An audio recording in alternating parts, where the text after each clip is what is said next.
एक बुढ़ी 100 साल तो टप्पी पई आई पूछो यप आई गल सुनन वाली ने ਉਹਦੇ आखिरी क्यारे ਨੂੰ पानी होना ਹੁਣ ਉਹਦੇ ਦੋਤਰੇ ਪੋਤਰੇ ਪੋਤਰ ਪਤਰੀਏ ਦੋਵਾਂ ਧੀਆਂ ਸਾਰੇ ਬੁੱਢੜੀ ਦੀ ਮੰਜੀ ਤੇ ਵਜੀਂਦੀ ਪਈ ਹੈ ਜੀਂਦੀ ਨਾਲ ਦੋ ਚਾਰ ਗੱਪਾਂ ਮਾਰ ਲਈਏ ਬੋੜੀ ਨਾ ਮੂੰਹ ਮੋੜ ਕੋਈ ਨਹੀਂ ਆਉਣਾ ਯਕਦਮ ਵੱਡਾ ਪੋਤਰ ਮਾਂ ਨੂੰ ਰੋਣਾ ਛੁਆ ਦੇ ਰੋਣ ਦਾ ਅੰਦਾਜ਼ ਵਿਖਿਆ ਆ ਅੰਮਾ ਦੀ ਮੰਜੀ ਹਾਲੀ ਜਾਗਦੀ ਪਈ ਜੀਂਦੀ ਜਾਗਦੀ ਰੋਣਾ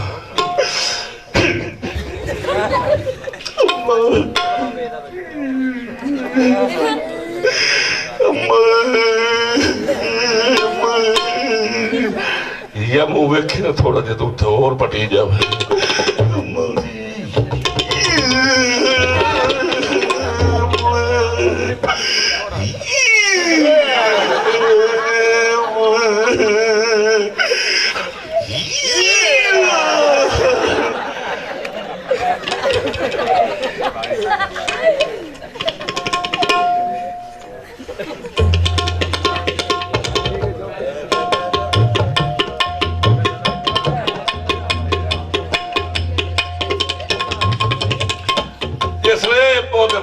मुंह जा लाए उस नजदीक होके मोड़ की हुए रुना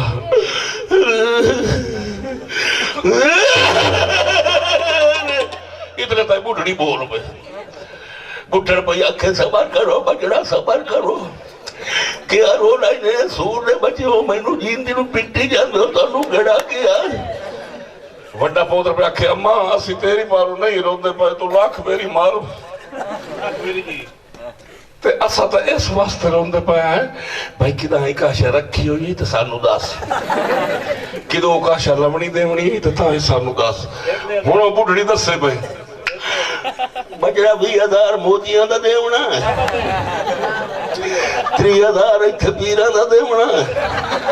60,000 बरुआराइयां दा देवना कोई 36,000 इत्थे शरनाइयां दा देवना बड़ा बड़ा पोतर पे आखो इस कुत्ती का मुंह बंद करो पिछले तो जुंडे बनाई पई ने उन्हें जींदी नू फौड़ा कर दिता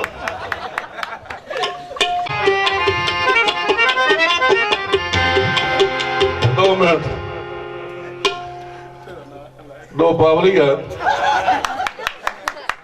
ट्रेन दे सफर पे करें गल तवज्जो ला ली ट्रेन चली काई ना जो दो पावली पिछा हो दे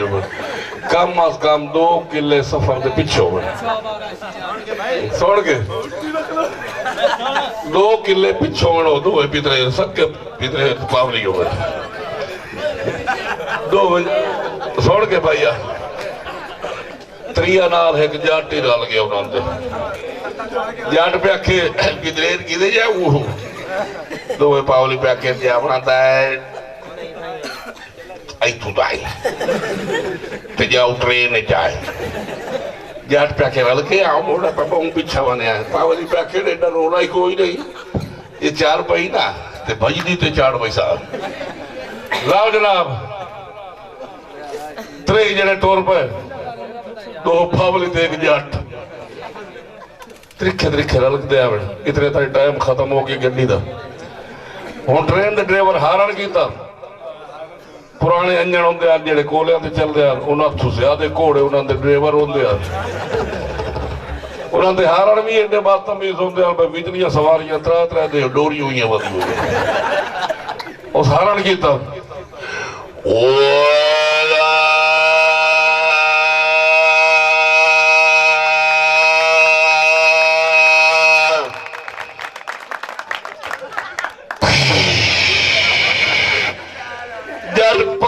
को बड़े गड्डी तक गई 3 5 वगे लाइन दे विच गड्डी चली किवें गड्डी दी आवाज तवज्जो फरमाए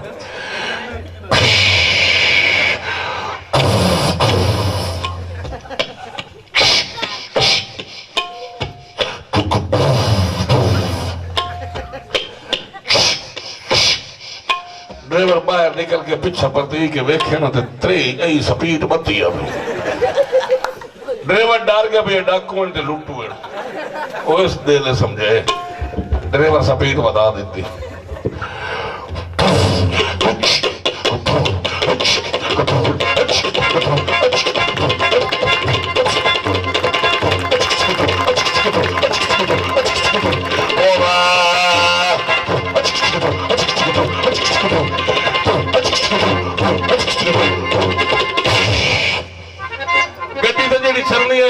नहीं रही तुम पिछले ते अकल वेखो उन्ना स्पीड बताई रख होया कि जट चढ़ गया तो दो पावली पिछा रह गया जेड़ा जट में चढ़े ना पिछलियां सवारियां जट नु आख्यो वेरी गुड आपकी स्पीड ने कमाल कर दिया आपने इतनी स्पीड लगाई है कि जिसका हम अंदाजा भी नहीं लगा सकते वेरी गुड ब्यूटीफुल जट पे आके के भैन दी ब्यूटीफुल जिन्ना सूरा नु मैं चढ़ावेना आया वो पिछा रह गया मैं तो जामना ही कोई ना